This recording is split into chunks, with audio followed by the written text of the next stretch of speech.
வணக்கம் நேயர்களே, ராஜ் நியூஸ் தொலைக்காட்சியின் விவாத நேரத்திற்கு உங்களை அன்புடன் வரவேற்கிறோம். அதே நேரத்தில் தைத்திருநாள் மற்றும் பொங்கல் நல்வாழ்த்துக்களையும் தெரிவித்துக் கொள்கிறது விவாத நேரம். கல்வி என்பது ஒரு மனிதனுக்கு மிகவும் முக்கியம். வாழ்க்கையின் எந்த நிலையை ஒரு மனிதன் அடைய வேண்டுமோ அந்த நிலைக்கு அவனை கல்விதான் கொண்டு செல்லும். அந்த கல்வியொட்டி தான் இன்றைய தலைப்பும் அமைந்திருக்கிறது. இன்றைய விவாத நேரத்தின் தலைப்பை பார்க்கலாம். தமிழகத்தையும் சனாதனத்தையும் பிரிக்க முடியாது. சனாதனம் தமிழகத்தில் கேலியும் விமர்சனமும் செய்யப்படுகிறது.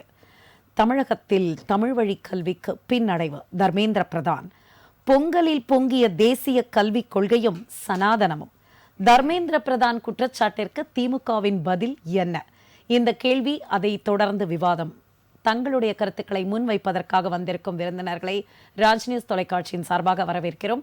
முதலில் இணையத்தின் வழியாக இணைகிறார்கள் விடுதலை சிறுத்தைகள் கட்சியின் இளைஞரணி மாநில செயலாளர் திரு மா. சங்கத்தமிழன் அவர்கள். சார் வணக்கம்.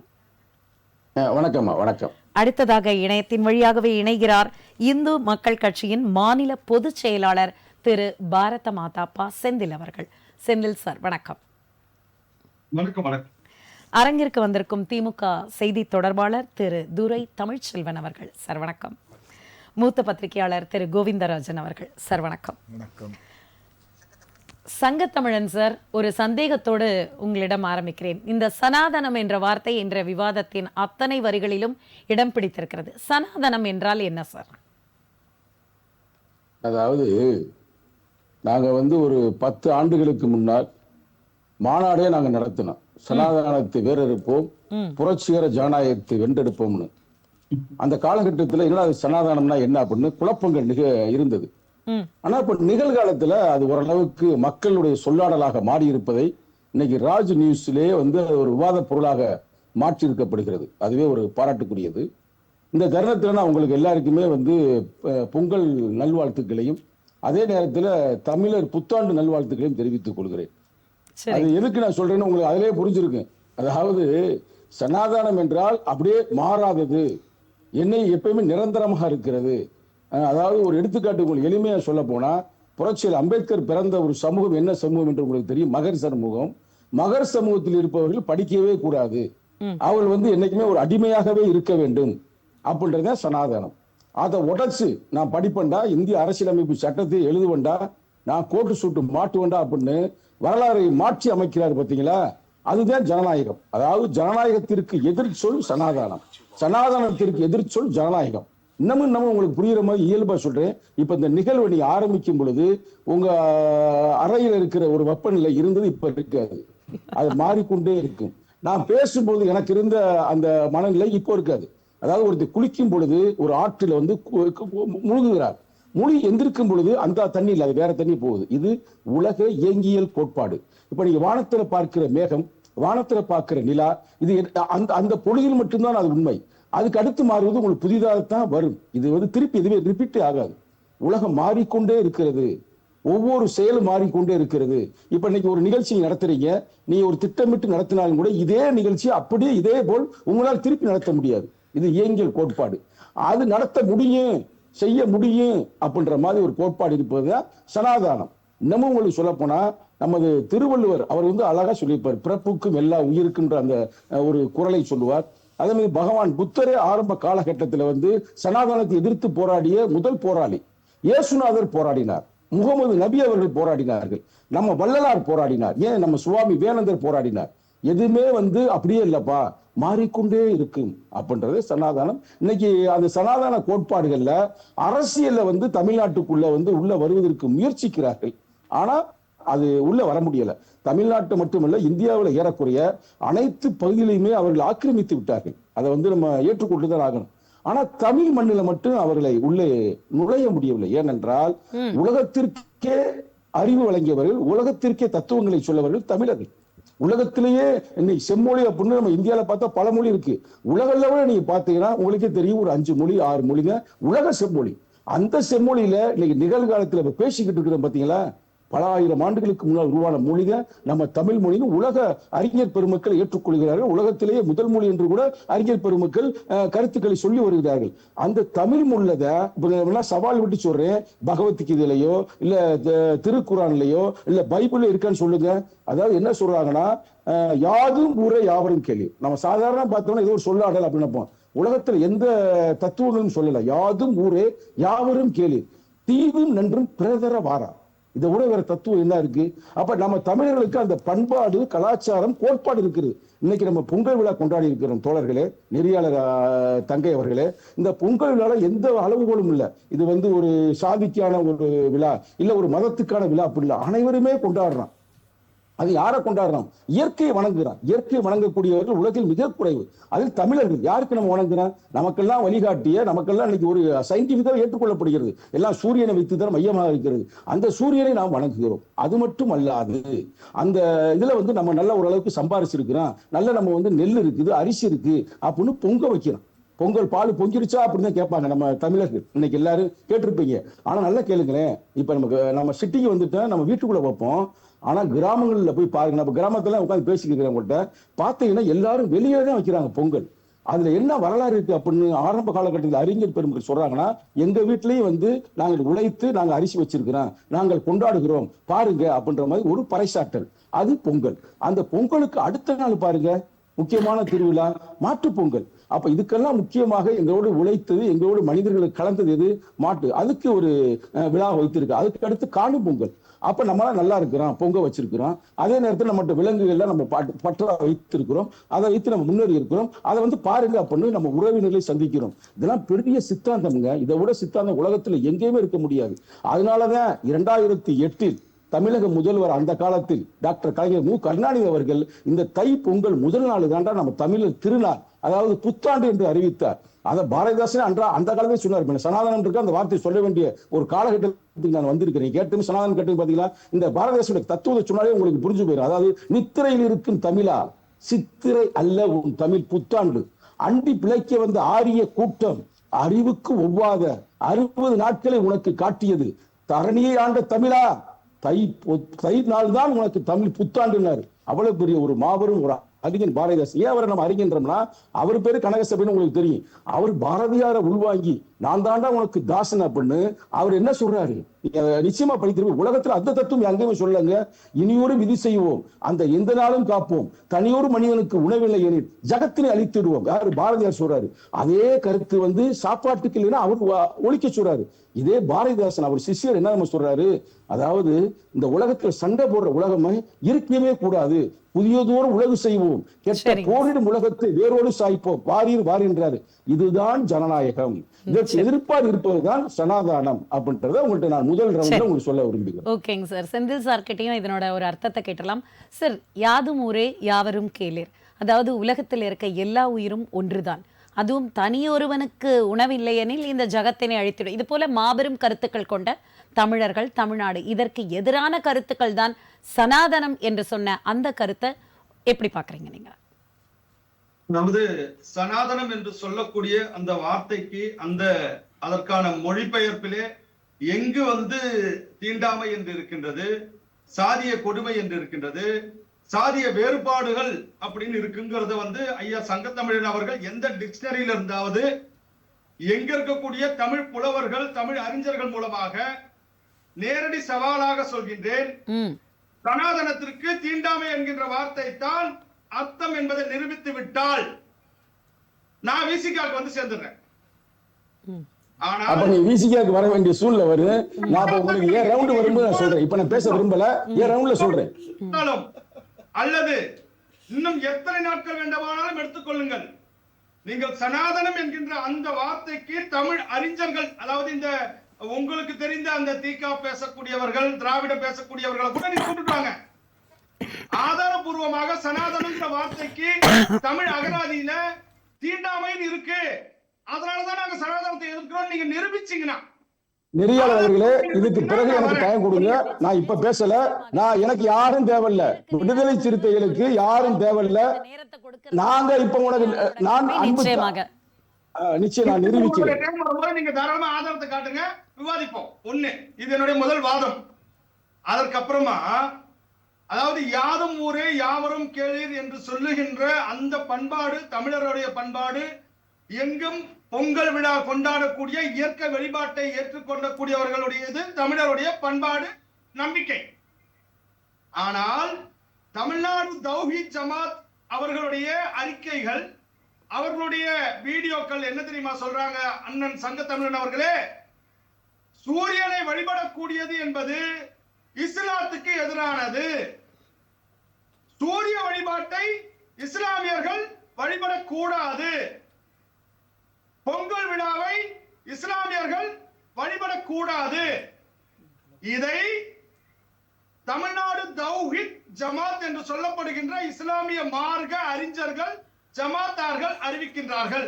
அப்படின்னா சார் அதாவது இடைமறிப்பதற்கு மன்னிக்கவும், இது ஒரு அமைப்பு, அந்த அமைப்பில் இருக்கின்ற ஒரு தலைவர், ஒரு நிர்வாகியோட கருத்து. குரானில் சொல்லப்பட்டிருக்கிறதா இந்த மாதிரியான ஒரு கருத்து? குரானில் சொல்லப்படவில்லையே. இஸ்லாமிய மக்கள் எத்தனை பேர் இன்று இந்த தைத்திருநாளை, பொங்கலை கொண்டாடியதை நாம் ஊடகத்துல பார்த்தோம், நேரடியா பார்த்திருக்கோம். சரி சகோதரி, இப்ப நான் ஒண்ணு கேக்குறேன் சகோதரி. அதாவது டிவி சேனல்கள்லயோ அல்லது பள்ளிக்கூடங்கள்லயோ அல்லது அலுவலகங்கள்லயோ இஸ்லாமியர்களோ அல்லது மாற்று மதத்தவர்களோ அவர்கள் பொங்கல் பானையில கை வச்சு அவர்கள் அங்கு வழிபட்டிருக்கலாம். ஆனால் அதே அந்த இஸ்லாமியர்கள் வீடுகளிலே பொங்கல் என்றால் கோலம், பொங்கல் என்றால் கரும்பு, பொங்கல் என்றால் மஞ்சள் கொத்து, பொங்கல் என்றால் பொங்கல் பானை, இந்த வழிபாடுகளை அவர்களுடைய வீடுகளிலே நடத்தினார்களா என்று சொன்னால் வாய்ப்பே இல்லை. வாய்ப்பு இருக்கிறது. எனக்கு தெரிந்த நண்பர் ஒருவர், இஸ்லாமிய நண்பர், அவர் ஒரு எழுத்தாளர், ஆனா பெயரை நான் இப்ப சொல்ல விரும்பல. அவருடைய வீட்டில் பொங்கல் வைத்து இந்துக்கள் அத்தனை பேருக்கும் பரிமாறிய ஒரு சம்பவம் 2 நாட்களுக்கு முன்னால் நடைபெற்றது. உத்தரப்பிரதேசத்துல இருந்து வந்திருக்காருங்க, அவருக்கு தெரியாதுங்க. தமிழ்நாட்டுக்காரர்கிட்ட கேளுங்க. சென்ட்ரல்ல உட்கார்ந்துருக்காருல, 2 பேரும் மூத்த பத்திரிகையில உட்கார்ந்துருக்காரு, திமுக உட்கார்ந்துருக்காரு, அவர்கிட்ட கேளுங்க. சகோதரரே, தாராளமாக நாளைய தினம் விடுதலை தமிழ்ச்செல்வன் கேளுங்க. ஷானவாஸ் வீட்டுல பொங்கல் வச்சாரா? வச்சாரு. தம்பி நீ பாருப்பா, நான் உங்களுக்கு அனுப்பிடுறேன் பாப்பா. என்ன பேசுறேன்? 600 ஷானவாஸ். சரி, நம்ம தலைப்புல இருந்து கொஞ்சம் வெளியே போறோம். நம்ம கல்வி கொள்கைக்கு வந்துருவோம். செந்தில் சார், நடக்காது. ஏன்னா அவர்களுடைய மார்க்கத்தினுடைய நம்பிக்கையின்படி, அவர்களுடைய மதத்தின் நம்பிக்கைப்படி இது ஹராம். ஏக இறைவனை தவிர, அல்லாஹ்வை தவிர மற்ற வழிபாடுகளை மற்றவரை வணக்கத்துக்குரியவர்களாக அவர்கள் ஏற்க மாட்டார்கள். அது சூரியனாக இருந்தாலும் சரி, அண்ணன் திருமாவளவன் அவர்களாக இருந்தாலும் சரி, அவரை வணக்கத்துக்குரியவராக ஏற்க மாட்டார்கள். சரிங்க சார், சரி சொல்லிடுறேன். அப்ப இததான் சனாதனம் சொல்றீங்களா? உங்க பார்வையில சனாதனம் இதுதானா?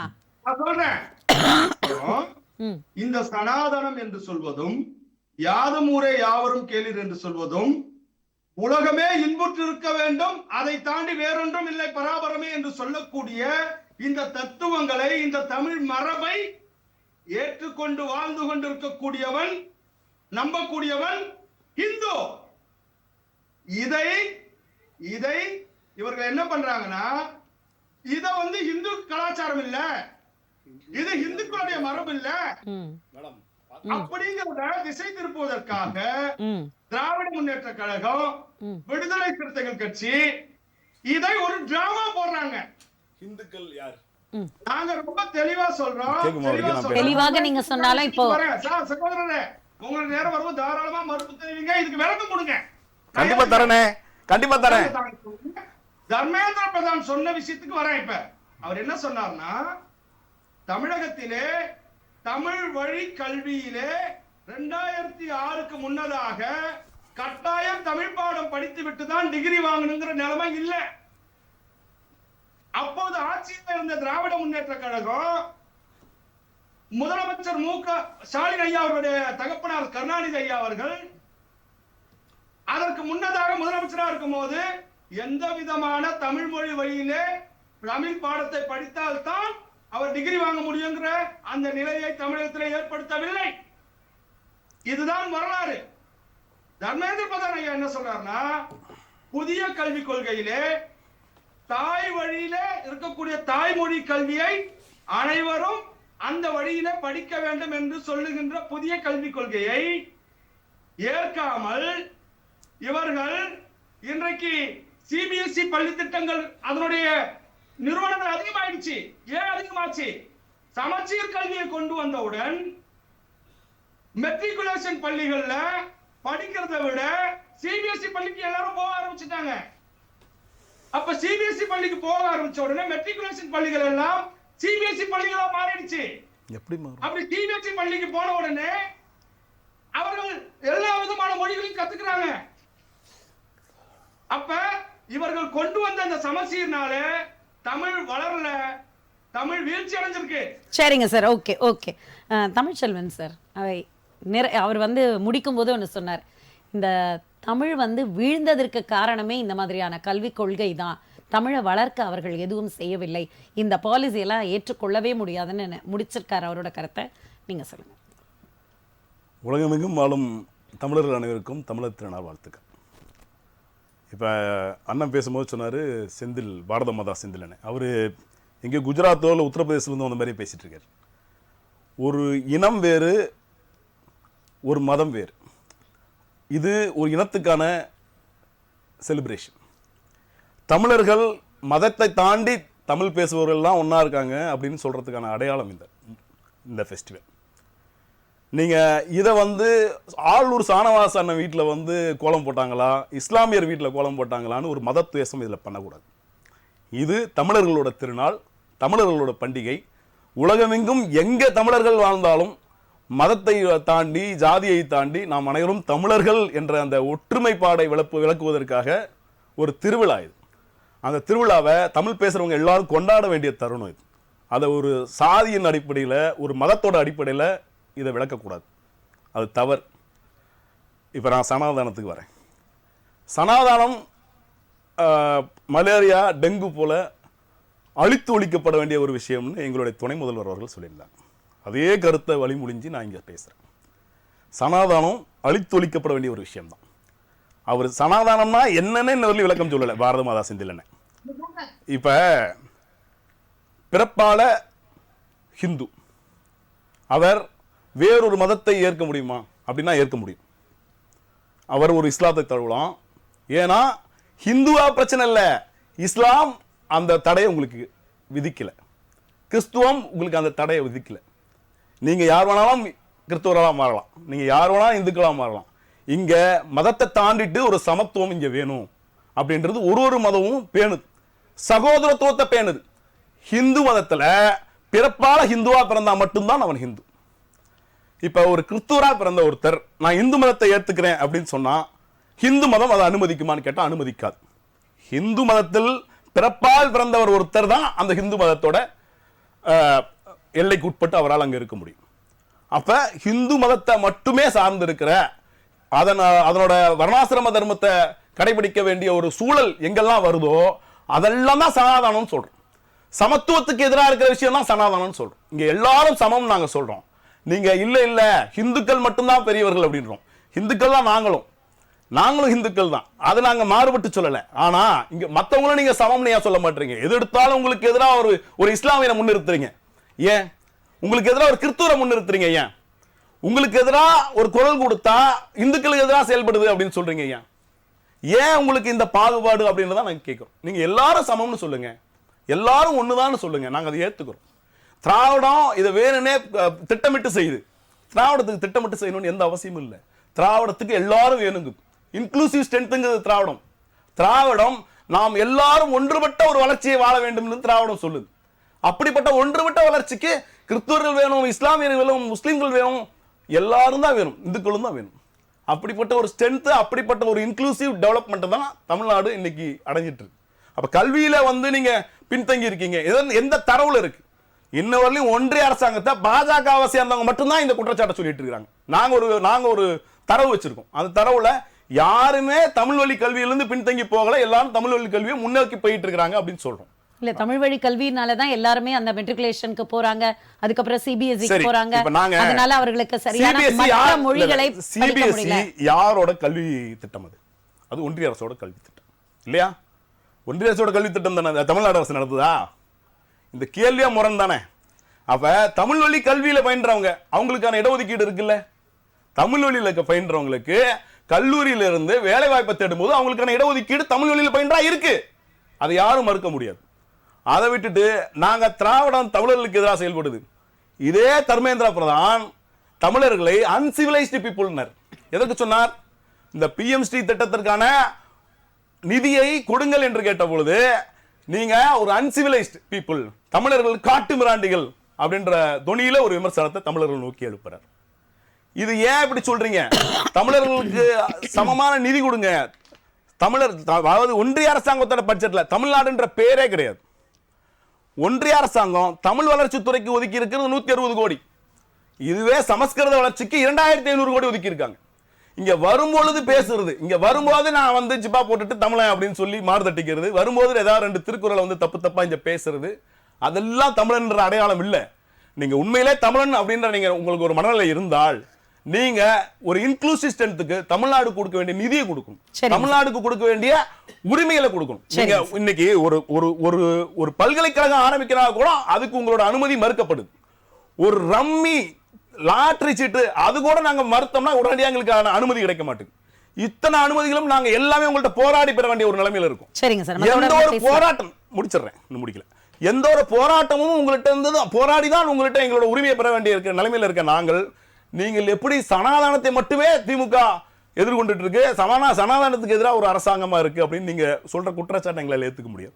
நாங்க திருப்பி சொல்றோம், இது இன்க்ளூசிவ் ஸ்ட்ரென்த், நீங்க இன்க்ளூசிவ் டெவலப்மெண்ட். நீங்க திரும்ப சனாதனத்தை மட்டுமே பேசிட்டு தமிழ்நாட்டுக்குள்ள வருவீங்க அப்படின்னா விரட்டி அடிக்கப்பட்டுட்டே இருப்பீங்க. சரிங்க சார், எத்தனை ஆண்டுகள் ஆனாலும் இங்கிருந்து விரட்டி அடித்து தீர்க்கப்படுவீர்கள். அதான் உண்மை.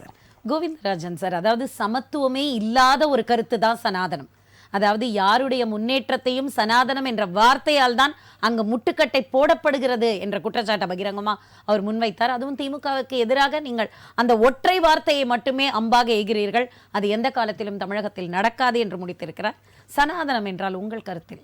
ஓகே, முதலிலே ராஜ் டிவி நேயர்கள் அனைவருக்கும் இனிய பொங்கல் நல்வாழ்த்துக்கள். உங்களுக்கும் பொங்கல் நல்வாழ்த்துக்களை தெரிவித்துக் கொள்கிறேன். அதாவது எல்லாரும் பேசினதை கேட்டேன், கடைசியாக நீங்கள் என்கிட்ட வந்திருக்கீங்க, அது அப்படியே சம்மரைஸ் பண்ணி சொல்லிடுறேன் என்னுடைய புரிதல். அதாவது இவர் சொன்னாங்க எல்லாருமே வந்து பிறக்கும் எல்லா உயிருக்கும் சொல்லிட்டு யாதும் ஊரே யாவரும் கேள்விலாம் சொன்னேன். சனாதனத்தில் எல்லா இதுலேயும் பார்த்தீங்கன்னா வசுதேவ குடும்பகம் அப்படின்னா என்ன? வசுதேவ குடும்பங்கள்னா இந்த இருக்கத்துல பிரபஞ்சத்தில் உள்ள எல்லோருமே ஒரே குடும்பத்தை சார்ந்தவர்கள் தான் வசுதேவ குடும்பகம்னு சொல்லியிருக்கிறது. இதுதான் மெயின் சனாதனத்தில் மெயினாக இருக்க பார்த்தீங்கன்னா வசுதேவ குடும்பகம் அப்படின்னா சனாதனத்தில் எல்லோரும் பிரபஞ்சத்தில் உள்ள எல்லா ஜீவராசிகள் எல்லோரும் ஒரே குடும்பத்தில் இருக்கிறவர் தான் அந்த இது. சனாதனத்தை நீங்கள் கேட்ட தலைப்பில் சனாதனத்தை தமிழகத்தையும் பிரிக்கவே முடியாதுங்க. அதுதான் அவர் அமைச்சர் சொல்லியிருக்காரு, மத்திய அமைச்சர். ஏன் பிரிக்க முடியாது? முதல்ல சனாதனம்னா என்னன்னா ஒரு புரிதல், வேதங்கள், சாதி அமைப்பு. இந்த சாதி அமைப்புல தான் அந்த வர்ணாசிரமம் இதெல்லாம் வருது. வேதங்கள், சாதி அமைப்பு, புராணங்கள், சடங்கு மரபுகள், இதெல்லாம் சேர்த்து தான். அப்புறம் இந்த சடங்கு மரபுகள் இந்து நடைமுறைகள்லாம் இருக்கு, சடங்குகள் பண்றதெல்லாம், இதெல்லாம் தான் வந்து தமிழர்களின் அடையாளம். இன்றைக்கு நம்ம பண்ணக்கூடிய இந்த பொங்கல் தான் அடையாளம் என்று அடையாளம்னு சொல்றது இந்த இடத்துல கண்டிக்கப்பட வேண்டிய விஷயம். அது நம்மள மீறி நம்ம மேல திணிக்கப்பட்ட ஒரு விஷயம். அதெல்லாம் சொல்ல வேண்டிய விஷயம். தமிழர்களின் அடையாளங்க இல்ல, இதுவும் தாங்க சாதி. அதுதான் திராவிடங்க முரண்படுது. முடிச்சதுக்கு அப்புறம் இது தமிழர்களின் அடையாளம். இதுல இது வந்து தமிழகத்தையும் சனாதனத்தையும் ஏன் புரிக்க முடியாதுன்னா சங்க காலத்திலிருந்து சங்க இலக்கியங்கள்ல நீங்க பாத்தீங்கன்னாக்க தமிழ் அதுக்கப்புறம் வேதம் இது இரண்டும் இதுவாது. தமிழ் கடவுள்னு முருகரை நம்ம வழிபடுறோம். இப்ப கூட இவங்க திமுக ஆட்சியில அறநிலைத்துறை அவங்க முருகர் மாநாடுன்னு போட்டிருந்தாங்க. என்ன அது கூட ஒரு சனாதனத்தின் ஒரு கோட்பாடாகத்தான் நான் பார்க்க வேண்டும். ரெண்டாவது, இதுக்கு முன்ன தமிழகத்தை நான் சொல்ல புராண காலத்திலையும் எடுத்துக்கோங்க. அதுக்கப்புறம் ஆண்ட மன்னர்கள் பல்லவர், சோழர், பாண்டியர், நாயக்கர்மார், அந்த காலங்களில் அவங்க எப்படி இது பார்த்தானாக்க ஆகமம், தமிழ் பக்தி அப்படின்னு ரெண்டா இது பண்ணியிருந்தாங்க. புராணங்கள்லையும் நீங்க எடுத்துட்டீங்கன்னாக்க திருமறைகள்ல சைவம் வைணவம் ரெண்டு இது போல பார்த்துக்கிட்டு சனாதனத்தை முக்கிய இதெல்லாம் பார்த்துட்டு இருந்தாங்க. அங்க இருக்கக்கூடிய ஆழ்வார்களும் நாயன்மார்களும் தமிழுக்கு முக்கியத்துவம் கொடுத்தார்கள். தமிழ் வழியே இதை எப்படி, இந்த வேதம்ன்றது சாதாரண யாராலையும் போய் படிக்க முடியாதுங்க. அந்த வேதத்தை கற்ப வேண்டியது எப்படின்னா தமிழ் மூலமாக ஆழ்வார்கள் 4000 திவ்ய பிரபந்தம், அந்த 4000 திவ்ய பிரபந்தத்தை இன்னைக்கு எல்லோரும் படிப்பார்கள். திமுகவில் இருக்கக்கூடிய எனது அருமை நண்பர் அண்ணன் திரு ஜெகத்ரட்சகன் அவர்கள் ஆழ்வார்கள் மையம்னு ஒரு ஆராய்ச்சி மையம்னு வச்சு அவரை கூட கலைஞர் அவர்கள் ஆழ்வாரே தான் சொல்லி அவரை கூப்பிடுவார் ஜெகத்ரட்சகன் அவர்களை.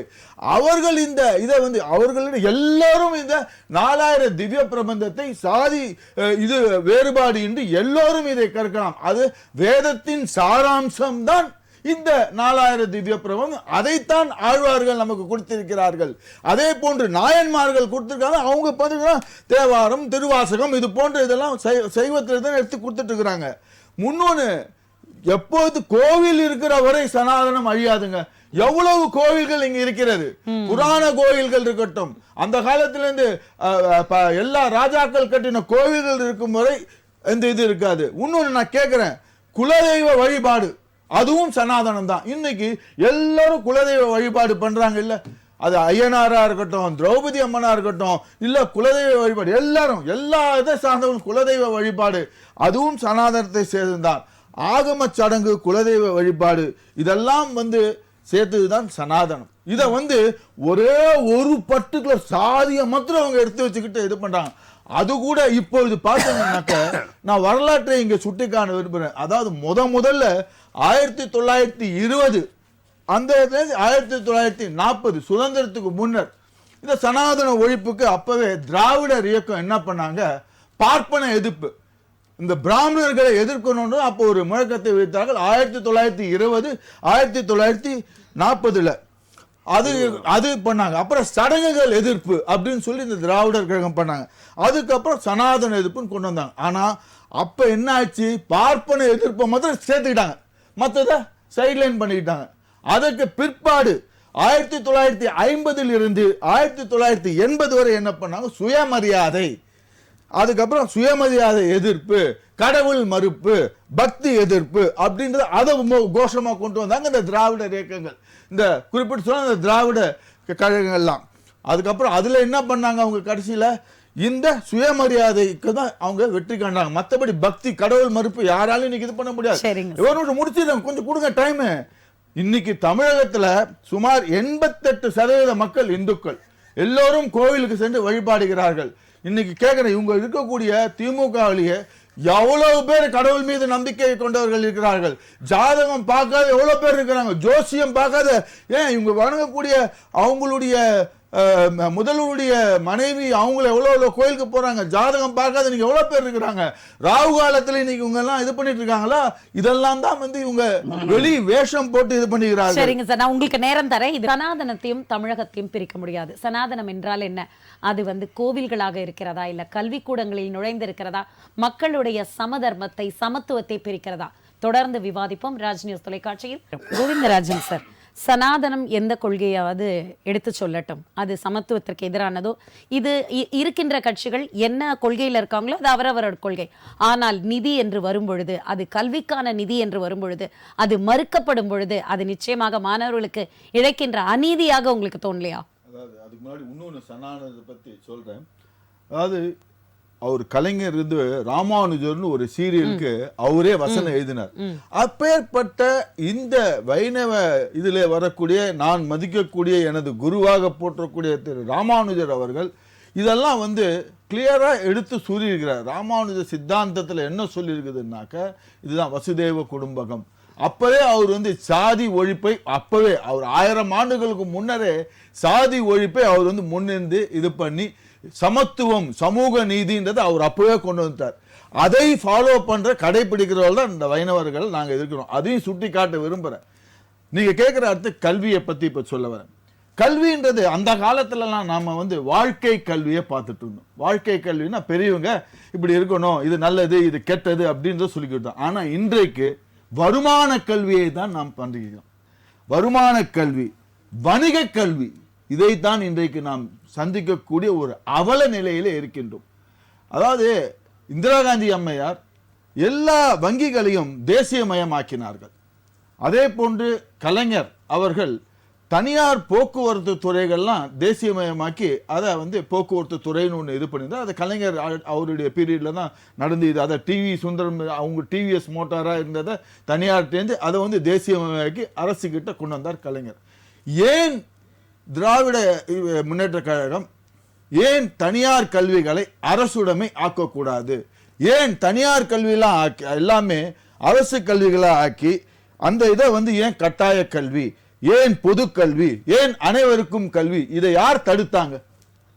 ஏன் இந்தியா முழுக்க வைக்கின்ற ஒரு கேள்வியா இல்ல தமிழகத்திற்கு வைக்கின்ற ஒரு கேள்வியா? தமிழக ஏங்க நான் தமிழன் தமிழர் மாநில பட்டியல இருக்கா ஏங்க கல்வி ஏங்க இப்ப தமிழக அரசு கல்விகள்லாம் இருக்குதுல்ல, பிரைவேட் ஸ்கூல் எல்லாம் தூக்கி இப்ப அரசு கல்வி ஏங்க நான் முடிச்சிடறேன். அரசு கல்வி தனியார் கல்விகள்லாம் இருக்கா, சென்ட்ரல்ல இருக்கா, கான்ட்ராக்ட்ல இருக்கா? தனியார் கல்விகள்லாம் இன்னைக்கு இருக்குல்ல, அதெல்லாம் ஏன் இது இங்கதான் நான் சொல்றேன் வணிகம் வருமானம். இங்க இருக்கக்கூடிய அனைத்து திமுக இருக்கக்கூடிய எல்லாரும் அவருடைய சகோதரி முதல்வருடைய சகோதரியே சன்ஷைன் அப்படின்னு ஒரு கல்வியை வைத்துக்கொண்டு வருமானம் வணிகம். அங்க தமிழ்ல பேசினா ஃபைன், தமிழ்ல யாருன்னா பேசினா madam he is speaking in Tamil madam, no you should not speak, fine 50 ரூபாய். இப்படி இருக்கிறது. படிச்சிட்டு வந்தீங்களா நீங்க? இப்படி எனக்கு என்னுடைய உறவினர்கள் அங்க படிச்சு அவங்களுடைய புலம்புகளை சொல்லியிருக்காங்க. அங்க திமுகவில் இருக்கக்கூடிய முக்காவாசி நபர்கள் இந்த சிபிஎஸ்இ எல்லாம் அவங்களுடைய இதுல பண்ணிட்டு இருக்கிறாங்க. ஏன் ஒரு மத்திய நான் சொல்றேன், கனிமொழி அக்கா இருக்காங்க, அவங்க ஹிந்தியில எவ்வளவு படிச்சிருக்காங்கன்னு தெரியுமா? திருச்சி வேலுசாமி முந்தானத்து தான் இவங்க கூட்டணியில் இருக்கக்கூடிய அண்ணன் திருச்சி வேலுசாமி அவர்கள் 2 நாளைக்கு முன்னாடி ஒரு மிகப்பெரிய பேட்டி சொன்னார். அதை போய் பார்க்க சொல்லுங்க. உங்களை திமுக தொடர்ந்து அதுக்கு தான் சொல்றாங்களே, படிப்பது என்பது வேற, திணிப்பது என்பது வேற. அவங்களுக்கு படிச்சது பிடிச்சிருக்குன்னா அவங்க படிக்கட்டும், ஏன் திணிக்கிறீங்கன்ற கேள்வியை அவங்க தொடர்ந்து வைக்கிறாங்க. இந்த ஆப்ஷன் ஏன் அரசு ஏன் இது யோசிக்க மாட்டேன்றாங்க? எல்லா தனியார் கல்வியும் எப்படி ஒரு வங்கியை தேசியமயமாக்கினார்களோ, எப்படி ஒரு போக்குவரத்தை தேசியமயமாக்கினாரோ, ஏன் இந்த தனியார் கல்விகள் எல்லாம் அரசு கல்வி ஆகட்டுமே? ஏன் அதுல என்ன இதுவா இருக்கு? அது பண்றதுக்கு யாரு தடை விதிக்கிறாங்க? இதுக்கு ஒரு சட்டம் இயற்றி எல்லாருமே வாட்டமே நல்லா எல்லாருக்குமே ஒரு தரமான கல்வி ஒரு மத்திய அரசாங்கத்துல இருந்து கொடுக்கப்படுகின்ற அந்த நிதி மறுக்கப்பட்டதே, அதற்கு உங்களோட விளக்கம்? அந்த நிதி வந்து தவறான ஒரு இதுக்கு இப்ப மத்திய அரசாங்கத்துல சர்வ சிக்ஷா சன்மான் ஏதோ ஒரு இதுக்கோசரம் கம்ப்யூட்டர் படிக்கிறதுக்கோசரம் கொடுக்கக்கூடிய ஒரு நிதி, computer ICT information communication technology, அதை வந்து சொல்லிக் கொடுக்கணும், அதுக்கோசரம் கொடுக்கக்கூடிய அந்த நிதியை வந்து தவறாக முறைகேடாக பயன்படுத்தியதாக ஒரு செய்தி வந்துட்டு இருக்கு. அதனால தான் இப்ப பாத்தீங்கன்னாக்கா இந்த ஐசிடி இன்ஃபர்மேஷன் கம்யூனிகேஷன் டெக்னாலஜி அந்த கம்ப்யூட்டருக்குன்னு இதை படித்த ஏறத்தாழ 60,000 ஆசிரியர்கள் இந்த கம்ப்யூட்டர் கல்வி அரசு இது இந்த ஐசிடி நமக்கு பாடத்திட்டத்தில் சேர்க்கணும், இதை நம்ம சொல்லிக் கொடுக்கணும். 60,000 ஆசிரியர்கள் எல்லாமே வந்து கம்ப்யூட்டர்ல பிசிஏ எம்சிஏ இதெல்லாம் கம்ப்யூட்டர்ல பட்டதாரி படிச்சுட்டு இன்றைக்கு வேலை இல்லாத இருக்காங்க. இவங்க என்ன பண்ணிருக்காங்க? அவங்க பிஎட்டும் படிக்கிறாங்க. இது உச்ச நீதிமன்றத்தில் ஒரு கேஸ் கூட இது இருக்கு, இந்த கம்ப்யூட்டர் கல்வி கேஸ் கூட இருக்கு. அவங்க என்ன பண்ணிருக்கிறாங்க? இந்த இதுக்கோசம் ஆசிரியர் அப்பாயிண்ட் பண்ணி அவங்களுக்கு சம்பளம்லாம் கொடுக்கணும்னு இது என்ன பண்ணிருக்கிறாங்க அரசுன்னா, இருக்கக்கூடிய பிரைவேட்டா எல்காட் நிறுவனத்தினது அவர் அவுட் சோர்ஸ் பண்ணி டிப்ளமா ஹோல்டர்ஸ் இந்த இதுக்கெல்லாம் அவங்கள்ட்ட போட்டு ஒரு அவுட் சோர்ஸ் முறையில் இந்த பணத்தெல்லாம் பண்ணிருக்கிறதாக செய்திகள் வருகிறது. இதுதான் அந்த கம்ப்யூட்டர் படிச்சு வேலை இல்லாத இருக்கக்கூடிய 60,000 மக்களுடைய ஒரே குற்றச்சாட்டு. இதுதான் அவங்க இப்ப சென்ற நாளைக்கு முன்னாடி இதே அமைச்சரையும் பார்த்திருக்காங்க, கோரிக்கை விடுத்திருக்காங்க. இதுதான் வந்து மத்திய அரசு வந்து கொடுக்கக்கூடிய நிதியை நீங்க சரியாக இந்த இதுக்கோசம் உபயோகப்படுத்தினார்கள் மிகப்பெரிய கேள்வி. சரிங்க சார், அதாவது மற்ற திட்டங்கள்ல வந்து இந்த நிதியை வந்து மறுத்துட்டாங்க இல்ல கொடுக்கல அப்படின்னா பெரிய ஒரு ஆபத்து கிடையாது. ஆனா ஒரு குழந்தை தப்பு பண்ணும்போது திட்டாவது சாப்பாடு போடணுமே தவிர திட்டி மட்டும் விட்டுட்டா சரியான்றதுதான் எல்லாரோட கேள்வி. தொடர்ந்து பேசலாம். சங்கத்தமிழன் சார், அதாவது ரொம்ப முக்கியமானது, கோவில்கள் இருக்கும் வரை சனாதனத்தை ஒழிக்க முடியாது, சாதிகள் இருக்கும் வரை சனாதனத்தை ஒழிக்க முடியாது, சடங்குகள் இருக்கும் வரை சனாதனத்தை ஒழிக்க முடியாது. இது சாதி ரீதியாக போகிறதா சனாதனம், மத ரீதியாக போகிறதா, மக்களுடைய ஒற்றுமையை குலைக்கிறதா? நல்ல கேள்வி, நல்லா நீங்களே வச்சுட்டீங்க. அதுக்கு முன்னாடி எனது அன்பு நண்பர் செந்தில் அவர்கள் சில கருத்துக்களை முதல் ரவுண்ட்ல வச்சாரு. யாரும் டிஸ்டர்ப் பண்ணாதீங்க, நான் ஒரு 5 நிமிஷம் பேசிட்டு நான் போயிடுறேன். இது உங்களுக்கு மட்டுமல்ல, உலக தமிழர்களுக்கும் ஒரு தேவையான ஒரு சொல்லாடல். இந்த சனாதனம் என்ற அந்த சொல்லாடல் அப்படின்னு என்ன அர்த்தம்? இன்னொன்னு அந்த மூத்த பத்திரிகை ஆசிரியரை நான் பாராட்டுறேன். அவர் போற போக்கில் சில உண்மைகளையும் சொன்னாரு. அவருக்கு எனக்கு நன்றியை தெரிவித்துக் கொள்கின்றேன். அதாவது சனாதனம் அப்படின்றது அதுக்கு இன்னொரு சொல்லாடல் பிராமணியம். இன்னமும் சொல்ல போனா நாங்கள் எந்த பிராமணர்களுக்கும் எதிரி அல்ல, பிராமணியம் என்ற கோட்பாட்டுக்கு தான் எதிரி. இதை நான் சொல்லிட்டு உங்களை விளக்க சொல்றேன். அதாவது சனாதனம் என்ற சொல்லாடலை நிறுவுவதற்காகவே பகவத்கீதை உருவாக்கப்பட்டது. நான் பகவத்கீதை படிச்சவே அதை ஒன்றும் தவறா நான் சொல்லல. அது இருக்கிற கருத்துல இருந்து உங்களுக்கு விளக்கம் கொடுக்குறேன். பாரத செந்தில் அவர்களை தப்பா எடுக்காதீங்க. அதுல 5 இடத்தில் சனாதனம் என்ற சொல்லாடல் பகவத்கீதையில் பயன்படுத்தப்படுகிறது. 7வது அத்தியாயம், 11வது அத்தியாயம், 18வது அத்தியாயம், 4வது அத்தியாயம். மற்ற இடத்துல அது பயன்படுத்தவே இல்லை. அதுல 11வது அத்தியாயம் மிக மிக முக்கியம். கிருஷ்ணர் அவதாரமாக தன்னை காட்டும் பொழுது அர்ஜுனன் சொல்வதை போல் அமைந்திருக்கும்.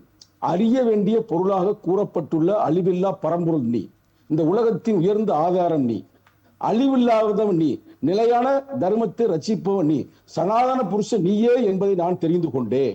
இது பகவத்கீதையில அதை நம்பக்கூடியவர்களுக்கு இது முக்கியமான சொல்லாடல். அதுல என்னன்னா சொல்ல வரையும் உங்களுக்கு புரிந்திருக்கும் என்று நான் சொல்லுகிறேன், திருப்பி சொல்ல தேவையில்ல. அதை நான் மதிக்கிறேன். அந்த கருத்து என்ன சொல்லுதுன்னா, அறிய வேண்டிய பொருளாக கூறப்பட்டுள்ள அழிவில்லா பரம்பொருள் நீ, இந்த உலகத்தின் உயர்ந்த ஆதாரம் நீ, அழிவில்லாமல் நீ, நிலையான தருமத்தை ரட்சிப்பவன் நீ, சனாதன புருஷன் நீ அப்படின்ற பொழுது ஒரு நிலையா இருக்கிறது தான் சனாதனம் அப்படின்றத சங்கத்தமிழ் சொல்லவில்லை. இதுக்கு தீக்கால இருந்து ஆளை கொண்டாந்து சொல்ல தேவையில்லை. நீங்கள் வேத புத்து மதிக்கக்கூடிய அந்த வேத புத்தகத்திலே சனாதனம் என்பது நிலையானது, மாறாதது அப்படின்னு சொல்லப்படுகிறது. அது உண்மையாக இருக்கும் பட்சத்தில் வரவேற்போம். ஆனால் இன்னைக்கு சனாதனம் என்ற அந்த சொல்லாடல் எப்படி பயன்படுத்தப்படுகிறது, நிகழ்காலத்தில் எப்படி இருக்குது, ஏன் காலம் மட்டுமல்ல, பகவான் புத்தருடைய சொல்லாடலே சொல்றேன். பகவான் புத்தர் அங்க இருக்கிற அதாவது இந்து மதம் அப்பயே இல்ல. இந்து மதம் ஒரு 100 ஆண்டுகளுக்கு தான் வந்துச்சு. அந்த காலகட்டத்தில் மனிதர்கள் ஏதோ ஒரு மதத்தை பின்பற்றினார்கள். அந்த மதம் பிராமணிய மதம் என்று சொல்லப்படுகிறது. அந்த பிராமணிய மதத்துல நீ ஏன்னா சடங்கு பண்றீங்க, நீங்க சடங்கு பண்ணும்போது இவரே போராடு இதை எரிக்கும் பொழுது, அந்த இதெல்லாம் போட்டு யாகம் எரிக்கும் பொழுது, ஏன்டா அப்படி பண்றீங்கன்னு பொழுது, இல்ல எங்களுக்கு எல்லாம் எரிச்சோம்னா எங்களுக்கு நன்மை கிடைக்கும்னா சரி எண்ணெயை போட்டு எரிக்கின்றாரு. வரலாறு அப்படி இருக்குது, புதுசா ஒண்ணும் சொல்லல. அப்ப அதைத்தான் நாங்க எதுக்குறோம். இன்னைக்கு பார்த்தசாரதி கோயிலுக்கு போங்க, அந்த போற என்ட்ரன்ஸ்ல எழுதியிருப்பாங்க. அது என்ன அவர் சொல்றாரு, சனாதனத்தை எதிர்த்து போராடினார் அந்த காலத்தில் யாரு, சுவாமி வேணந்தர் எழுதப்பட்டதாக ஒரு கல்வெட்டு இருக்கு. எத்தனை பேர் அதை பார்த்தேன்னு தெரியல. இந்த உலகத்திலேயே சாதி கொடுமை ரொம்ப முக்கியம், அதை எதிர்த்து யாரும் போராட மாட்டாங்க, அதை போராடுவதற்காகத்தான் கிருஷ்ணர் வந்தாரு, அதற்காக போராடினாரு அவர் சொல்றாரு. அந்த கல்வெட்டை போய் இன்னைக்கு கூட பாருங்க, பாரத மாதா செந்தில் அவர்களே, ரைட்டா? அப்ப நீங்க ஒரு நல்ல கருத்தை கூட மக்கள்கிட்ட பரப்ப வந்திருக்கலாம். ஆனா பிராமணியம் என்ற கோட்பாட்டுக்குள்ளதே சாதி இருக்கு. சாதி இல்லாட்டா பிராமணியம் இல்ல, சாதி இல்லாட்டா சடக்கு இல்லாட்டா ஐயா கரெக்டா சொன்னாரு, அங்க உங்களுக்கு சனாதனமே இல்லையே, அது ஜனநாயகமா மாறிடுது. எங்களுக்கு பிரச்சனையே அதாங்க. உங்களுக்கு நீங்க என்ன பண்றீங்க, இந்த சடங்கு இவன் மட்டும்தான் செய்யணும். இன்னமும் 18வது அத்தியாயத்தை போய் பேசணும்னா பெரிய விவாதம் ஆயிரும். அதுலயே என்ன சொல்றாரு, இந்த வர்ணங்கள் இருப்பவர் இந்த விஷயத்தை செய்ய வேண்டும் என்று சொல்லுகிறார். 18வது அத்தியாயம் 46 to 47 இல்லைன்னு சொல்லுங்க செந்தில் அவர்களே. அதனால போற போக்குல எவனும் பேசுற மாதிரி பேசக்கூடாது. சங்கத்தமிட்ட ரைட்டா, எங்களுக்கு எல்லாத்தையும் பண்ணணும்னு சொல்றேன். வர பொருங்க முகமது, அதாவது இஸ்லாமியர் சொல்றான்னு சொல்றீங்களே, இஸ்லாம்ல பைபிள்ல திருக்குறான்ல எந்த இடத்துல சாதியை சொல்லல. முகமது நபி சாகிறதுக்கு முன்னாடி அவர் சொன்ன கடைசி சொல்லாடல் இவனுக்கே தெரியாது, யாரு அந்த இஸ்லாமியர்களுக்கு தெரியாது. நான் சொல்றேன் சங்கத்தை சொல்லட்டுமா, என்ன சொன்னார் அவரு, அதாவது ஒரு அரபியை விட ஒரு கருப்பன், ஒரு நீக்ரோ தாழ்ந்தவன் அல்ல, ஒரு நீக்ரோவை விட ஒரு அரபி உயர்ந்தவன் அல்ல, கடைசி சொல்லாடல். பெண்களை மதிக்க வேண்டும் அவர் சொன்ன 2 கருத்து தான். முகமது நபியே கடைசி சொல்லாடல் என்ன எடுத்து போட்டு பாருங்களேன். அந்த காலத்துல பெண்களை மதிக்கல, நான் அதை சொல்லவே இல்லை. பெண்களை நீ மூளையில தான் இருக்கணும், நீ படிக்க கூடாது. இருந்துச்சா இல்லையா ஒரு காலத்துல? இன்னைக்கு இல்ல. இருந்துச்சா இல்லையா பாரத செந்தில் அவர்களே? இன்னைக்கு நீண்ட போராட்டத்திற்கு பிறகு உடைக்கப்பட்டிருக்கிறது. இன்னமும் போனோம்னா அது பெரிய வாதமாக வருது. எங்கள்கிட்ட பேசாதீங்க, அதை வேற யார்கிட்ட பேசுங்க, ரைட்டா? அவங்க கேட்டுட்டு போவாங்க. சனாதனம்னா என்ன, ஜனநாயகம்னா என்ன, நீங்க தலைவர் எங்களுக்கு முறையான வகுப்புல எடுத்திருக்கிறார். ஏன் பைபிள்ல கூட போய் பாருங்க, பைபிள் எங்க இருக்குதா? இன்னும் ஒரு கருத்து சொல்றேன், எல்லாம் கேட்டுங்க. ஒரு பறையன் ஒரு அதாவது ஒரு அகங்கார புத்தியில் இருந்தானா அவனே ஒரு சனாதனவாதி தான். சனாதனம் என்பது இந்து மதத்துக்கு மட்டும் பொறுப்பல்ல. ஒரு இதுல இருக்கலாமே, ஒரு இஸ்லாமியரே சொல்லலாம். நீங்க சொன்னீங்க இஸ்லாமியர் இதுமே சொல்றாங்க, அவனும் ஒரு சனாதனவாதி. ஒரு இது ஒரு கிறிஸ்தவன் சொன்னாங்க, அவன் சனாதனவாதி. அதவனத்தான் நாங்க எதுக்குறோம், ரைட்டா? ஒரு பிராமணன் கூட அவனுக்கு பிராமண புத்தி இல்லாம இருந்தா அவனை பாராட்டுகிறோமே. ஏன்னா புரட்சியர் அம்பேத்கர் 1925 டிசம்பர் 25ஆம் தேதி மனுநீதி எரிச்சார். ஏன் எரிச்சாரு? ஆனா அவர் கையால் எரிக்கல, எரித்ததே ஒரு பிராமணன். தெரியுமா தெரியாத? வரலாறு எடுத்து பாருங்க. அப்ப அவர் சொன்ன வார்த்தை சொல்லட்டுமா, சனாதனமா என்ன நம்ம சொன்னாரு, எங்களுக்கு அந்த புக்குல தொடர்ந்து மனுநீதியில பெண்களுக்கு எதிர்ப்பாக எழுதப்பட்டிருக்கிறது, சாதியை ஆக்கிரமித்திருக்கிறது, பெண்களை ஒரு இச்சை பொருளாக பார்க்கிறார்கள், மோகப் பொருளாக பார்க்கிறார்கள். ஆகையால் எரிக்க வேண்டும். சனாதனத்தின் மறு உருவம் தான் மனுஸ்மிருதி, புரட்சியாளர் அம்பேத்கர் சொன்னது. நான் ஒரே ஒரு சொல்ல மட்டும் சொல்லி நான் முடிச்சிருக்கேன். அம்பேத்கர் என்ன சொல்றாருன்னா, அதாவது சனாதனம் என்ற சொல்லாடலுக்கு சங்கத்தமிழ் சொன்னா ஏதோ அடிச்சு விடுறான்னு கூட சொல்லுவாங்க செந்தில் அவர்கள். ஆனா அம்பேத்கர் சொன்ன கருத்தை நீ எதிர்க்க முடியாது. அவர் கருத்தை எல்லாரும் ஏற்றுக்கொண்டுதான் ஆகணும். அவர் சனாதனம் என்ற கருத்தை தனதுடைய புத்தகத்தில் 37வது தொகுப்புல தமிழ் அவர் என்ன சொல்றாரு, சனாதனவாதிகள் அப்படி சர்க்கரையை போல் பேசுவார்கள், இனிப்பாக பேசுவார்கள், ஆனால் சக மனிதனாக கூட மதிக்க மாட்டார்கள், சக மனிதனாக கூட மதிக்க மாட்டார்கள். ஹரே ராமா ஹரே கிருஷ்ணா என்று சொல்வார்கள், ஆனால் கக்கெட்டில் பெரிய வாளை வைத்திருப்பார்கள். நான் சொல்ல நெறியாளர் அவர்களே, செந்தில் அவர்களே, அவர்கள் தான் சனாதனவாதிகள். அவர்களிடம் எச்சரிக்கையாக இருங்கள். ஏன்னா இல்லைன்னா சொல்லுங்க பார்ப்போம். அவர்களிடம் எச்சரிக்கையாக இருங்கள். அதனால நீங்க தயவு செய்து நீங்க பிராமணர் பூரா சனாதனவாதி நினைச்சு கருத்தை சொல்ல நினைச்சிடாதீங்க. நான் மீண்டும் சொல்லுகிறேன், ஒரு பறையன் கூட, ஒரு பல்லன் கூட, ஒரு சக்கிலியன் கூட, நாங்க தானே அந்த ஏரியாவில் பெரிய ஆளுங்க என்ன இருக்கிறாங்க. சில பறைய பெருவாரியாக வாழ்கின்ற பகுதி இருக்குது, அங்க வன்னியர்கள் தாக்கப்படுகிறார்கள், அங்க இன்னும் அருந்ததிகள் தாக்கப்படுகிறார்கள். அப்ப நாங்க யாரு பக்கத்து இருக்கிறோம்? அருந்ததி பக்கம் தான் நாங்கள் பேசுவோம். அப்ப யாரு பக்கம் நிற்போம்? பெண்கள் பக்கம் தான் பேசுவோம். அவன் தான் ஜனநாயகவாதி, அதுதான் விடுதலை சிறுத்தைகள், அதுதான் எழுச்சி தமிழர். சரிங்களா? நீங்க இதை வச்சுக்கிட்டு சனாதனம் நினைக்காதீங்க. ஜனநாயகம் என்பது எல்லாரும் மகிழ்ச்சியாக மனிதன் முடிஞ்சு அவர் சொல்லாதான் புரியும். வள்ளலார் என்ற ஒரு மாபெரும் அறிஞன் பிறந்தான், இந்த பூமியில தான் பிறந்தேன், தமிழ்நாட்டில் தான் பிறந்தேன். அவன் தான் சொன்ன வாடிய பயிர்களை கண்ட போதெல்லாம் வாடின்னு சொன்ன அந்த மாபெரும் அறிஞன் சொன்னான். சனாதனம் என்றால் என்ன? நான் சொல்லல, இன்னமா யாரு புரட்சி அம்பேத்கர் கூட விடுங்க. வள்ளலார் சொன்ன கருத்து என்னன்னா, சாதியும் மதமும் இந்த நாட்டை பிடித்த பேய்கள், இந்த சனாதனத்தை ஒழிக்க வேண்டும். இதோட உங்களுக்கு புரியும் நினைக்கிறேன். புரியலைன்னா நம்ம தனிப்பட்ட முறையில் பேசுகிறோம், ஒன்றும் பிரச்சனை இல்லை. சரிங்க சார். ஓகே. உங்களுக்கு கொடுத்த 5 நிமிடம். ஆனால் நிகழ்ச்சி நிறைவு பெறும் வரையில் நீங்கள் நிச்சயம் இருந்து மற்றவர்களுடைய கருத்துக்களையும் கேட்க வேண்டும். செந்தில் சார், இப்போ உங்களோட கருத்துக்களை நீங்க தொடரலாம். ஆனால் சனாதனத்தோட ஒரு சூப்பர் ஸ்டார் தான் ஆளுநர் ரவி அப்படின்னு ஆளுநர் ரவி அவர்கள் ஒரு கருத்தை முன் வச்சிருந்தாங்க. அதையும் இந்த நேரத்தில் நான் கோட் பண்றதுக்கு விருப்பப்படுறேன். உங்க பார்வையில் சனாதனம் என்பது எந்த வார்த்தையாக இருந்தாலும் சரி, ஆனால் அது மாணவர்களோட கல்வின்னு வரும்பொழுது அது ஒரு பெரிய தீங்கை விளைவித்து விடக்கூடாது என்பதுதான் எல்லாருடைய மனமாக இருக்கிறது. உங்களோட கருத்தை சொல்லுங்க. அதாவது சனாதனம் என்கின்ற வார்த்தைக்கு கிருஷ்ண பரமாத்மாவை பார்த்து அர்ஜுனர் சொன்னது சனாதன புருஷன் என்று சொன்னார். அப்படின்னா என்ன அர்த்தம்னா, நிலையானவர் என்று அர்த்தம்.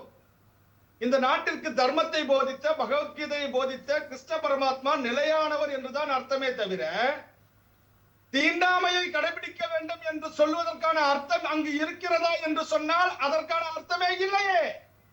நிலையானது என்பதும் தீண்டாமை என்பதும் ஒன்றா? சாம்புவன் ஏன் கொலை செய்யப்பட்டார்? ஒரே ஒரு சேர்ந்துக்கிறீங்களே, நீ இப்படி வர சாம்புவன் ஏன் கொலை செய்யப்பட்டார்? அதுக்கு விளக்கம் கொடுங்க. ஏகலைவன் கட்ட விரல் ஏன் வெட்டப்பட்டது? ஏகலைவன் கட்ட விரல் ஏன் வெட்டப்பட்டது? நான் கிராஸ் பண்ணல, நீங்க பேசுங்க. தீண்டாமை என்பது எல்லா காலங்களிலும், எல்லா இனங்களிலும், எல்லா கருப்பு வெள்ளை என்கின்ற இனவாதத்திலும் தீண்டாமை இருக்கின்றது, ஏற்றத்தாழ்வுகள் இருக்கிறது. இன்றைக்கு கிறிஸ்தவத்தினுடைய வரலாற்றை எடுத்துக்கொண்டோம் என்று சொன்னால் அதிலே மிகப்பெரிய கருப்பு வெள்ளை இனவாதத்தின் மூலமாக எத்தனை ஆயிரம் பேர் படுகொலை செய்யப்பட்டார்கள் என்ற வரலாறு கிறிஸ்தவத்தில் உண்டு. நாம் இல்லை என்று மறுக்க முடியாது. ஆனால் இப்ப நீங்க இன்னொரு விஷயத்தை நான் சொல்றேன். இப்ப சனாதனம் என்கின்ற வார்த்தை நிலையானது என்றுதான் அகராதியில் இருக்கிறதே தவிர தீண்டாமை என்கின்ற எந்த அர்த்தத்திலும் அகராதியிலும் இல்லை, நீங்கள் நிரூபிக்கவில்லை. இதே போலத்தான் ஆனால் அம்பேத்கர் அவர்கள் சொன்னார்னு சொல்றீங்கல்ல, திராவிடம் என்பது டஸ்ட்பின்ல போடக்கூடியது, திராவிட ஆரியம் என்பது கட்டுக்கதை. இது அம்பேத்கர் சொன்னாரே. நீங்க ஸ்டாலின் ஐயா கிட்ட சொல்றீங்களா? நீ பாட அடிச்சுடாங்க, நெறியாளரே இது தவறா சொல்லாரு. திராவிடம் என்ற சொல்லாடலை அம்பேத்கர் பயன்படுத்தி இருக்கிறார். தமிழர்கள் தான் திராவிடர்கள், திராவிடர்கள் நாகர்கள் தான் அடிச்சுடா தம்பி. வேற யாரும் ஆட்ட போய் பேசு. அவர் திராவிடம் என்று சொல்லவில்லை. ஆனால் அம்பேத்கர் அவர்கள் தமிழனை திராவிடன் என்று சொல்லவில்லை. சொல்லிருக்கிறார். இப்ப காட்டிட்டா நெறியாளர் அவர்களே, நான் இப்ப வாட்ஸ்அப்ல அனுப்புறேன். திராவிடம் சொல்லாதல அம்பேத்கர் பயன்படுத்தி நான் சொல்றேனே, தப்பா பேசாதீங்க பிரதர். அது தவிர உங்க கருத்தை நீங்க சொல்லுங்க, பொய் கருத்தை பேசாதீங்க. நீங்க சவால்கரை பத்தி பேசுங்க, கோல்வால்கரை பத்தி பேசுங்க, மோகன் பகவத் பத்தி பேசுங்க. அம்பேத்கர் பத்தி உங்களுக்கு என்ன தெரியும்? தேவையில்லாம அம்பேத்கரை பேசாதீங்க. 5 நிமிஷம் நான் சொன்னேன். நீங்க தப்பா பேசுறீங்க பிரதர். காரியத்தை டஸ்ட்பின்ல குப்பை தொட்டியில தான் போடணும்னு சொல்லி அம்பேத்கர் சொன்னாரா இல்லையா? சொல்லல, சொல்லுங்க. சொல்லவே இல்ல. காட்டுங்க, அனுப்புங்க, அனுப்புங்க. நான் சொல்றேன், அதாவது அம்பேத்கர் சொன்ன சொல்லாரல்லே நான் சொல்றேன். இந்தியாவை ஆண்டவர்கள் தமிழர்கள், இந்தியாவை, தமிழ்நாடு மட்டுமல்ல, இந்தியாவை ஆண்டவர்கள் தமிழர்கள். அந்த அவர்களுக்கு பேருதான் நாகர்கள், நாகர்களுக்கு பேருதான் திராவிடர்கள் அப்படின்னு சொன்னார். அதுவே நிறைய பேர் தெரியாம தெரிறாங்க. திராவிடம் என்ற சொல்லாடலை அயோத்திதாச பண்டிதர் சொன்னது. அததான் நான் சொல்ல வரேன். அயோத்திதாச பண்டிதருக்கு பிறகாகத்தான் இந்த திராவிடம் ஈவேராவினுடைய இந்த நீதி கட்சி கூட்டங்கள் அந்த வார்த்தையை தொடர்ந்து பயன்படுத்தி வந்து கொண்டிருக்கின்றார்கள். அதுல மாற்று கருத்து கிடையாது. ஆனால் அண்ணல் அம்பேத்கர் அவர்கள் சொன்ன வார்த்தை ஆரிய திராவிடத்தை என்கின்ற கட்டுக்கதையை குப்பத்தட்டியில தான் போடணும்ன்றது அவருடைய வாதம். அப்படி சொல்லல பிரதர், அப்படி சொன்னதை வந்து சும்மா அடிச்சு விடாதீங்க. எந்த தொகுப்புல எந்த புத்தகத்துல எங்க பார்த்தாருன்னு. சரிங்க சார், நம்ம கடந்து போலாம். இன்னும் விவாதத்தின் மையப்பொருளை பத்தி பேசணும். நான் சொல்றேன், மேல வழக்கு தொடுப்போம். ராஜ் டிவில அவர் பேசுறாரு, தவறான கருத்து சொல்றாரு. நான் வழக்கை தொடுப்பேன். வழக்கு தொடுங்க ஐயா. தமிழருடைய மரபை திராவிட மரபாக இன்று வரை ஐயா உங்களுடைய பொதுச் செயலாளர் ஈவேரா குறித்து புத்தகத்திலே என்ன எழுதியிருக்கிறார், ஈவேரா அவர்களுடைய வரலாற்றை பற்றி எழுதியிருக்கிறார் என்கின்ற புத்தகத்திலே நாங்கள் சொல்வதை விட ஈவேரா அவர்கள் எப்படிப்பட்ட ஒரு சாதிய ரீதியான ஒரு வெறியோ. சார், நம்ம தலைப்புக்குள்ள வந்துடலாம் செந்தில் சார். நம்ம தலைப்புக்குள்ள மாணவர்கள் கல்வி கொள்கை, இந்த பொங்கல்ல பொங்குன அந்த கல்வி கொள்கையை பத்தி நம்ம பேசலாம். அதாவது இன்றைய நாள் அப்படிங்கிறது வந்து இன்றைய நாள் வந்து முக்கியமான ஒரு நாள். இந்த நாள்ல நம்ம கல்வி கொள்கையை பத்தி பேசியிருக்கோம். சொல்றேன். இப்ப நான் திருப்பி இந்த விஷயங்களுக்குள்ள வரேன். சனாதனம் என்கின்ற அந்த வார்த்தைக்கான முழுமையான பெயர் அர்த்தங்கள் தீண்டாமை இல்லை என்பது மட்டும் நான் தெளிவுபடுத்துறேன். அடுத்த கட்டமா வரேன். தமிழகத்திலே மாணவர்கள் தமிழ் மொழியிலே 38,000 மாணவர்கள் தமிழ் மொழியிலே அவர்கள் தேர்ச்சி பெறவில்லை. தமிழகத்திலே தமிழ் மொழி கொஞ்சம் கொஞ்சமாக செத்து வருகின்றது. தமிழகத்திலே இன்றைக்கு பாடங்களில தமிழ் படித்தால் அவர்கள் தேர்ச்சி பெறலாம் என்கின்ற நிலையே பாத்தீங்கன்னா 2006 அப்புறம் தான் வந்திருக்கு. இப்ப மோடி ஐயா என்ன சொல்லிருக்காங்க, அந்தந்த மாநிலத்தை சார்ந்தவர்கள் தாய்மொழி வழியில கல்வியை கற்க வேண்டும் அப்படின்னு சொல்றது எப்படி தமிழுக்கு எதிரானதாகவும் ஒண்ணு சொல்லிடுறேன். தமிழுக்கு அதிகமாக நிதி ஒதுக்கல, சமஸ்கிருதத்துக்கு அதிகமா நிதி ஒதுக்கிறதா சகோதரர் சொன்னாரு. சமஸ்கிருத மொழிக்கு ஒதுக்கல சகோதரரே, சமஸ்கிருத கல்லூரிக்கு ஒதுக்கிருக்காங்க. சரிங்க சார், ஓகேங்க சார். சரி, சமஸ்கிருத கல்லூரி வேற, சமஸ்கிருத மொழி வேறயா? அவர் முடிச்சிட்டாரா? என்ன முட்டாள்தனம்? மொழிக்கு ஒதுக்குனாங்கன்னு சொல்றீங்க? பின்ன அது மொழி வளர்ச்சி தானே. அது மொழி வளர்ச்சியா இல்லையா? மொழி வளர்ச்சியா இல்லையா? அண்ணே, சும்மா இந்த மாதிரி ஒரே கருத்தை திருப்பி சொல்லிட்டு இருக்க கூடாது. அதெல்லாம் சரியாவாது. அதாவது 2500 கோடி ஒரு மொழியோட வளர்ச்சிக்கு ஒதுக்கிருக்காங்களா இல்லையா? அதுதானே முக்கியம். தமிழ் வளர்ச்சிக்கு நீங்க ஒதுக்குங்க. அதே 2500 கோடி ஏன் ஒதுக்கல? இல்ல, நீங்க கேட்டீங்க நான் பதில் சொல்றேன். நீங்க கேட்டீங்க நான் பதில் சொல்றேன். முடிச்சிருங்க செந்தில் சார், முடிச்சிருங்க. தஞ்சாவூரிலே தமிழ் பல்கலைக்கழகம் என்கிற ஒரே ஒரு பல்கலைக்கழகம் தான் தமிழுக்கு இருக்கு. அதுவும் எம்ஜிஆரால் தொடங்கப்பட்டது, தொடங்கப்படவில்லை. ஒன்று. அப்ப ஒரு பல்கலைக்கழகத்துக்கு எவ்வளவு நிதி ஒதுக்குவாங்க? சமஸ்கிருத பல்கலைக்கழகங்கள் எல்லாம் எப்ப உருவாச்சு தெரியுமா? நீங்கள் இப்போது இந்தி கூட்டணி என்று சொல்கின்றீர்களே, அந்த காங்கிரஸ்காரர்கள் உருவாக்கியதுதான் சமஸ்கிருத பல்கலைக்கழகம். சரிங்க சார், ஓகேங்க சார். சொல்லிடுறேன். முடிச்சிருங்க. நேரம் இல்ல, நம்ம நிறைய பகுதியை போயிட்டு இருக்கோம். சரி, ஓகே. உங்க கேள்வியோட நான் கேக்குறேன். தமிழ்ச்செல்வன் சார், நீங்க சொல்லுங்க. அதாவது என்னன்னா, இந்த கல்லூரிகளும் இல்ல, அதற்கான பள்ளிகளும் இல்ல. அப்படி இருக்கும்போது நிதி மட்டும் எப்படி அதிகமா கேக்குறீங்க? அதாவது இடைநிற்றல் அதிகமாக இருக்கு, இல்லை தமிழ் வழியில் படித்தவங்க வந்து தேர்ச்சி பெறவில்லை அப்படின்ற குற்றச்சாட்டுக்கு எந்த ஆதாரமும் கிடையாது. இது பாஜகவோட இந்த வெற்று பிம்ப அரசியலில் குற்றச்சாட்டில் இது ஒன்று. இடைநிற்றலே இல்லை. காலை உணவு திட்டம் கொடுத்த பிறகு இடைநிற்றல் குறைந்திருக்குன்னு நாங்கள் ஒரு தரவு கொடுக்குறோம். அதை நீங்கள் பார்க்கவே இல்லை. அதை நீங்கள் பார்க்கணுன்ற அவசியமும் உங்களுக்கு இல்லை. ஏன்னா அதை பற்றிலாம் உங்களுக்கு கவலை கிடையாது. ரெண்டாவது பேசும்போது சொன்னாங்க, நீங்கள் சனாதன எதிர்ப்பு அப்படின்றதையும் இந்து மதத்தையும் ஒன்றா சேர்த்து இவங்க பார்க்குறாங்க. நீங்கள் சனாதனம் எதிர்ப்பு வேற, இந்து மதம் வேற. இந்து மதத்துக்கு 3500 கோயில்களுக்கு மேலே கும்பாபிஷேகம் பண்ணியிருக்கிற ஆட்சி திராவிட முன்னேற்ற கழக ஆட்சி. கிட்டத்தட்ட 10,500 ஏக்கர் நிலங்களை வந்து மீட்டெடுத்துக்கிற ஆட்சி திராவிட முன்னேற்ற கழக ஆட்சி. நீங்கள் இந்து மதமும் சனாதனமும் ஒன்று நீங்களா சொல்லிட்டுறீங்க. இந்து மதத்துக்கான டெஃபினேஷனே அரசியலமைப்பு சாசனத்தில் இல்லை. நீங்களா வந்து சீக்கியர்களை சேர்த்துக்கிட்டீங்க, நீங்களா வந்து மற்ற மதத்துக்காரங்களாம் அதில் சேர்த்துக்கிட்டு நாங்களாம் இன்க்ளூசிவ் இந்து அப்படின்றீங்க. அப்படியெல்லாம் ஒரு தரவும் இல்லை. இந்துன்றதுக்கு டெஃபினேஷனே கிடையாது. இந்து மதமே 100 ஆண்டுகளுக்கு முன்னால் தான் உருவாகியிருக்கு. நீங்கள் அதற்கான எந்த தரவும் இல்லாமல் இந்து மதத்தை வந்து சனாதனம் காத்துட்டு இருக்கு அப்படின்றது. எங்களுடைய அறிவாசன் தந்தை பெரியார் என்ன சொல்றார்? எல்லாத்துக்கும் காரணம் சாதி. சாதியை பாதுகாக்கிறது மதம், மதத்தை பாதுகாக்கிறது கடவுள். அதனால் நான் கடவுளை எதிர்க்கிறேன் என்று பெரியார் சொன்னார்.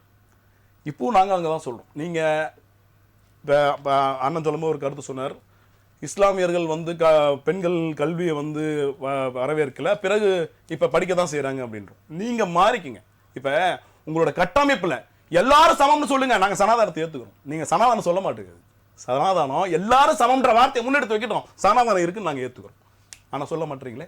நீங்கள் பாகுபாடு பார்க்குறீங்களே, நீங்கள் பாகுபாடால வளர்ச்சியை கெடுக்கிறீங்களே, நீங்கள் இந்து முஸ்லீம் பிரச்சனையை உண்டு பண்ணுறீங்களே இதனால அப்படின்றது தான் எங்களோட கேள்வியாகவும் இருக்குது. அதெல்லாம் விட்டுட்டு நீங்கள் மதத்தில் விட்டுருங்க. நீங்கள் கல்வியில் இடைநிற்றல் எந்த தரவில் இந்த மாதிரி குற்றச்சாட்டு இப்போ சொன்னார் அண்ணா ஆர்டிஐயில் போட்டு என்கிட்ட காட்ட சொல்லுங்கள். ஆர்டிஐயில் இப்படி இருக்கு, நாங்கள் வந்து உங்களை தமிழ் வழி கல்வியில் வந்து இடைநிற்றலோ இல்லை தேர்ச்சி பெறவில்லையோ என்ற தகவல் எதன் அடிப்படையில் இந்த குற்றச்சாட்டு இருக்கு? ஒன்றும் கிடையாது. அவர் தர்மேந்திர பிரதானுக்கே அதுக்கான கவலைக்கு அதுக்கான தரவு இருக்குமான்னு தெரியாது. வரும்பொழுது அவங்க இங்கே வந்து இறங்கிட்டா ஏதாவது ஒரு பேசு பொருளை உண்டாக்கிட்டு போயிருக்கணும். அதுதான் இன்னைக்கு செஞ்சுட்டு போயிருக்காரு. இல்ல அவர் இதே மாணவர்களுக்கு கல்வியை ஒதுக்கி அந்த நிதியை ஒதுக்கி இருந்தாலும் மிகப்பெரிய பேசு பொருளாகி இருக்குமே. ஆனால் ஏன் இந்த மனம் வரவில்லை? அவருக்கு வராது. அவருக்கு தமிழ்நாட்டிற்கு உரவஞ்சமா தான் செயல்படும் பாஜகன்றதுக்கு அதான். சரிங்க சார். கோவிந்தராஜ், நான் முடிக்கவே இல்லை. நீங்க என்னோட நேரத்தை எல்லாம் பகிர்ந்து மற்றவங்களுக்கு எல்லாம் கொடுத்துட்டு யாருக்கு கிடையாது, உங்களுக்கு மட்டும்தான். சொல்லுங்க சார். அப்ப எல்லாத்தையும் தாண்டிட்டு நீங்க ஒரு மதத்வேஷம் பண்றீங்க. சனாதானத்தை பேரால மாணவரோட வளர்ச்சியை கெடுக்கிறீங்க. மாணவரோட தமிழ் வளர்ச்சியையும் சனாதானத்தையும் கொண்டு வந்து வைக்கிறீங்க. குலதெய்வ வழிபாட நீங்க சனாதானம்னு சொல்றீங்க. முருக வழிபாட 3000 ஆண்டுகளாக தமிழர்களோட தலைவனாக கொண்டாடப்பட்டு இருக்க முருகனை சனாதானத்தை தலைவனான்றீங்க. இதெல்லாம் யார் உங்களுக்கு கற்றுக் கொடுத்தா? எதன் அடிப்படையில், எந்த தரவின் அடிப்படையில் முருகப்பெருமான தமிழ் கடவுளை சனாதானத்தில் ஒரு அடையாளமாக நீங்கள் முன்னிறுத்துறீங்கன்றது எங்களோட கேள்வி. அதெல்லாம் விட்டுட்டு இன்னைக்கு சனாதானம் தான் சிறந்தது, சனாதானத்தை எதிர்க்கிறவங்கலாம் கடவுள் எதிர்ப்பாளர்கள். இதே திராவிட முன்னேற்ற கழகத்தில் அண்ணன் எங்களுடைய அமைச்சர் சேகர்பாபு இருக்கிறார். அவர் கோவிலுக்கு செல்கிறார். குடும்பமாக கோயிலுக்கு செல்பவர்கள் அதிகமாக இருக்கிறார்கள் திமுகவில். அதுல எந்த சந்தேகமும் இல்லை. திமுக இந்து மக்களுக்கு நீங்க திமுகவில், அதாவது தமிழ்நாட்டோட வளர்ச்சியில மாணவர்களோட எண்ணிக்கை இடைநிற்றல் கிடையாது. பள்ளி படிப்பு முடித்து விட்டு கல்லூரி கல்வியை நோக்கி செல்பவர்களுடைய எண்ணிக்கை இந்தியாவிலே முதன்மை மாநிலமா தமிழ்நாடு இருக்கும் பொழுது எந்த தரவும் இல்லாம இடைநிற்றல் அதிகமா இருக்குன்னு தர்மேந்திர பிரதான் போகும்போது ஒரு குற்றச்சாட்டை சுமத்திட்டு போகுது. வன்மையா கண்டிக்கிறோம். தமிழ்நாடு தொடர்ந்து கல்வியில் முன்னேறி கொண்டே இருக்கிறது. முழு மூச்சாக தமிழ்நாடு கல்வியில் முன்னேறி கொண்டே இருக்கும். சரிங்க சார், உங்களோட நிறைவான எனக்கும் கொஞ்சம் நேரம். அதாவது 2-3 விஷயங்களை நான் இங்க இது பண்றேன். அதாவது சனாதனத்துல இது பண்ற ஒரு 30 செகண்ட்ல முடிச்சுக்கோங்க. 30 செகண்ட் கொஞ்சம் கூட. அதாவது ஆழ்வார்கள்ல 12 ஆழ்வார்கள்ல தாழ்த்தப்பட்ட ஆழ்வார்கள் தான் அதிகம் இருக்காங்க. அதையே நாங்க ஏத்துக்கிட்டோம். ஆழ்வார்கள் நாங்க வழிபடக்கூடிய ஆழ்வார்கள், தாழ்த்தப்பட்ட ஆழ்வார்கள் நிறைய பேர் இருக்காங்க. அவர்களை நாங்கள் கடவுளே நாங்களும் அந்த ஆழ்வார்களை போற்றி வணங்கி இன்னைக்கு இது பண்ணிட்டு இருக்கோம். அது ஒண்ணு. ரெண்டாவது, ஒரே வரியில் முடிச்சிடுறேன். இன்றைக்கு தமிழர் என்று அவங்க சொல்லியிருக்கிறாங்களே, மகாராஷ்டிராவிலே ராஜ் தாக்கரே அவர்கள் தமிழர்களை கேவலமாக அவர்கள் சித்தரித்திருக்கிறார்கள். எங்கன்னா இந்தி கூட்டணிகள் இவங்க வாயத்தை பேசினாரா? ராஜ் தாக்கரே கிட்ட எதனா கேட்டாருங்க, தமிழர்களை லுங்கி கட்டினவங்க இங்க வந்தா இது பண்ணு சொல்லிருக்காரு. அதுக்கு இது வரைக்கும் வாயத்தை பேச. ரெண்டாவது, நீங்க பேசுறப்போ நான் குறிக்கிறேன். அதே போல இவங்க இது பண்ணக்கூடிய இந்து மக்கள் புண்படியமாக இந்த திருப்பரங்குன்ற கோவில் விஷயத்தை பிணத்து எரியக்கூடிய அந்த இதுக்கும் போட்டு பாரதி புண்படியாக பேசு. இது போன்ற இது வரைக்கும் இந்த சனாதன எதிர்ப்பு அதெல்லாம் இங்க வேகாது. சரிங்க சார். சங்க தமிழ் செல்வன் சார், உங்களுடைய நிறைவான கருத்து ஒரு வரியில். ஒரே வரியில சொல்ல போனோம்னா, அவர் தப்பான கருத்தை பரப்புனாரு. அவர் மேல வழக்கு நாங்க தொடுக்க போறோம். சரிங்க சார், நன்றி. அம்பேத்கர் எந்த இடத்துலயுமே அவர் சொல்லல. அல்ல சொல்லி முடிச்சுறேன். அம்பேத்கர் சொன்ன அந்த கருத்தோட நான் முடிச்சுக்கிறேன். அவரு தவறான கருத்து சொன்னாரு. அதாவது இந்தியாவை யாரும் சொந்தம் கொண்டாட முடியாது. இந்தியா பல இனங்களின் கூட்டு கலவை. ஆனால் அப்படி யாராவது சொந்தம் கொண்டாட விரும்பினால் அது தமிழர்களுக்கு மட்டும்தான் பொருந்தும். தமிழர்கள் தான் இந்தியாவை ஆண்டவர்கள். அந்த நன்றி தமிழர்களுக்கு சார், நன்றி நன்றி நன்றி சார். இன்றைய விவாதத்தில் கலந்து கொண்ட அத்தனை பேருக்கும் ராஜ் நியூஸ் தொலைக்காட்சியின் சார்பாக மனமார்ந்த நன்றிகள். நேயர்களை மீண்டும் அடுத்த நிகழ்ச்சியில் சந்திக்கும் வரை நன்றி கூறி விடைபெறுவது தமிழரசி சிவகுமார்.